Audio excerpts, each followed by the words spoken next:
Hi, I'm Troy, creator of datascientist.net, helping data scientists come together to share experiences and knowledge so that we can serve to inspire others in organising, packaging and delivering information.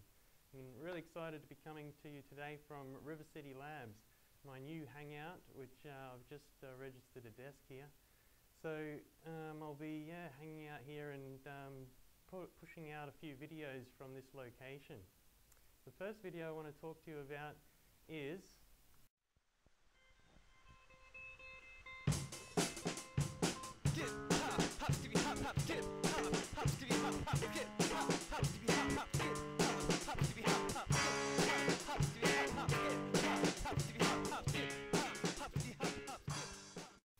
one reason data science is great. Now this is going to be a running theme of my up and coming videos. I'm going to run with one reason why data science is great and then change that one reason for each specific video. So this specific video that is one reason why data science is great is because you can choose who you work for. Now I'm going to apply the data science problem solving framework to this and go through the what, the how, the who and the why. You can actually choose who you work for as a data scientist. And so what I'll do is I'll start off with the what is the problem, and what we want to achieve is actually being able to choose who we work for. I'll go down this way and into the why. So we'll say, okay, what do we want? Why is it important to us? Then I'll come back this way and we'll start talking about who's involved in achieving that. And then we'll jump up. By the end of this short video, I'll give you a plan on how you can do that. So that's this video and we'll get straight into it.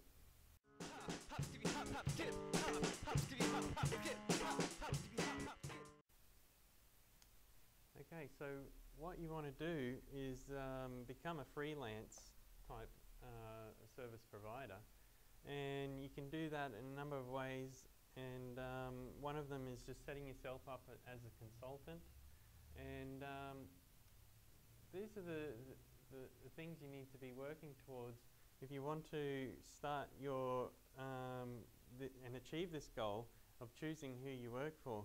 You really need to get to this level of being a professional data scientist, and once you do, you will be able to choose who you work for and also what you do. So what we're wanting to do is really be a freelance consultant, and we want to be a professional data scientist. So that's the what.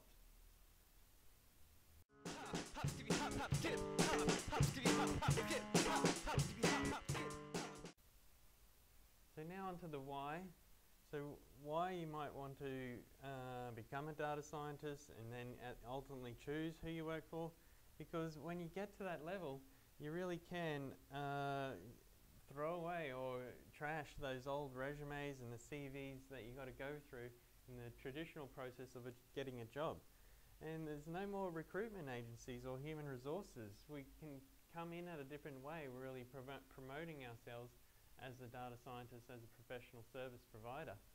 And there's also no more ending up in a job that's not quite right for you, because you are the driver behind it.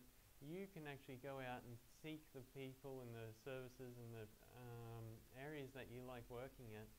And that's why we might want to go for a data scientist role and get this goal of really choosing who you work for. So now we'll move on to the who.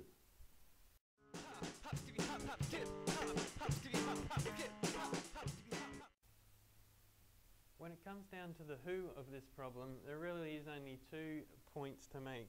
One is the prospects, which are, now I use the word prospects, which is kind of a business word, but really these are the people you want to work for.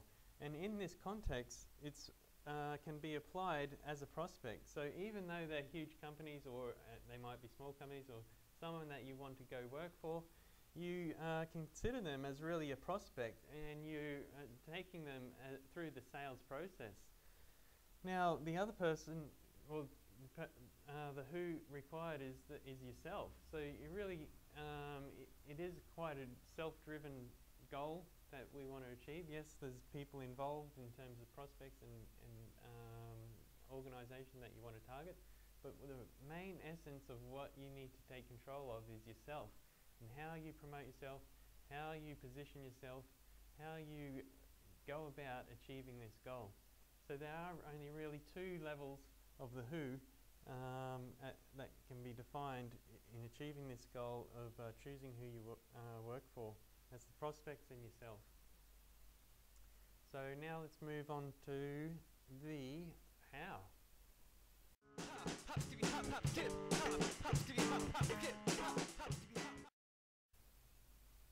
Now on to the how. So it is really can be written as simply as three steps, 1, 2, 3, and really what you need to do is choose your niche or your domain.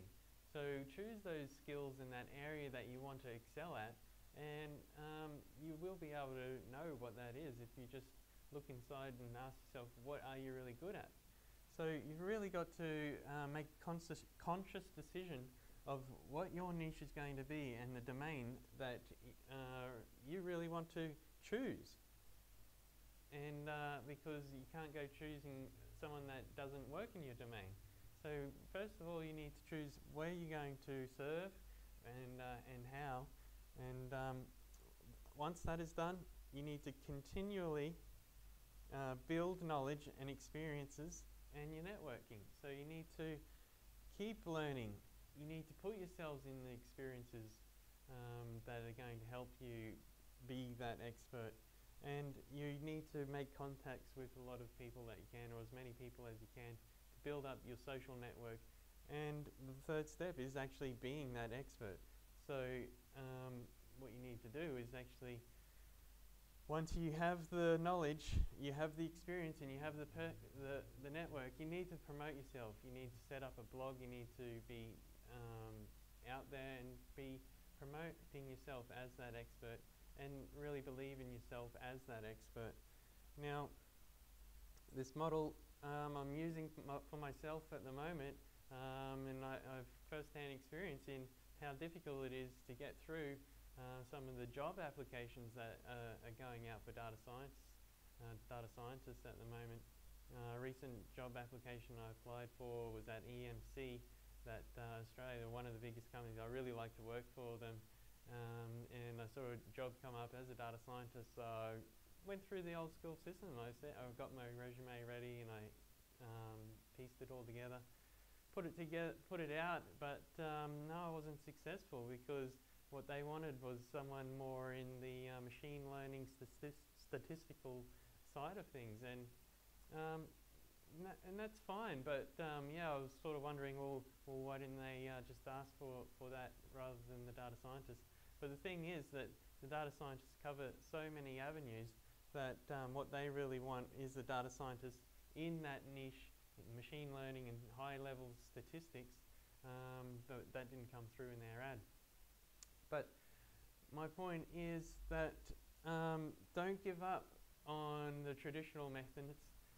It is going to take time, and use the old ones as well. But really, if you want to get to that level where you can choose who you work for as a professional data scientist, you really need to start thinking about these sorts of things and building this up as we go. So that's pretty much it for me. If you want more videos that I'll be shooting in due time, and we're going to be running with this theme for a while.